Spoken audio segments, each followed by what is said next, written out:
तर मित्रांनो, विषय असा आहे की आमचा अचानक प्लॅन झाला आणि आम्ही निघालो आमच्या गावाकडे असणाऱ्या हिडन वॉटरफॉल. मित्रांनो, जाताना आम्ही आमच्यासोबत थोडेसे चिप्सचे पॅकेट आणि बिस्किटे घेऊन गेलो. मित्रांनो, बांधाने चालत चालत आम्ही आपल्या डोंगराच्या पायथ्याशी येऊन पोहोचलो. त्यानंतर मित्रांनो, आपल्या छोट्याशा ट्रेकला सुरुवात झाली आणि त्यानंतर लगेचच 2 मिनिटाचा ट्रेक पूर्ण करून आम्ही येऊन पोहोचलो आपल्या हिडन वॉटरफॉल जवळ. आणि मित्रांनो, कोणी विचार केला असेल की मे महिन्यात सुद्धा आपल्याला सह्याद्रीमध्ये असे मनाला आनंद देणारे नजारे पाहायला मिळतील.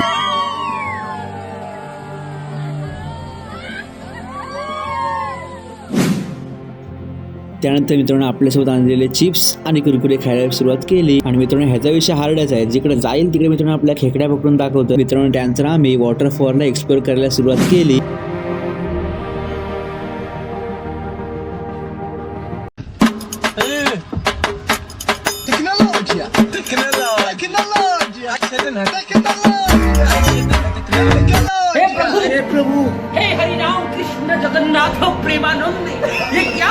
त्यानंतर मित्रांनो, आम्ही पटरीच्या प्रवासाला सुरुवात केली आणि येऊन पोहोचलो आपल्या गावाजवळ. त्यानंतर मित्रांनो, आम्ही गेलो लगेचच क्रिकेट खेळायला. हे प्रभु, हे हरिनाम कृष्ण जगन्नाथ प्रेमानंद, ये क्या हुआ? गलाव में पानी आ गया. त्यानंतर मित्रांनो, आम्ही नदीवर पोहायला गेलो.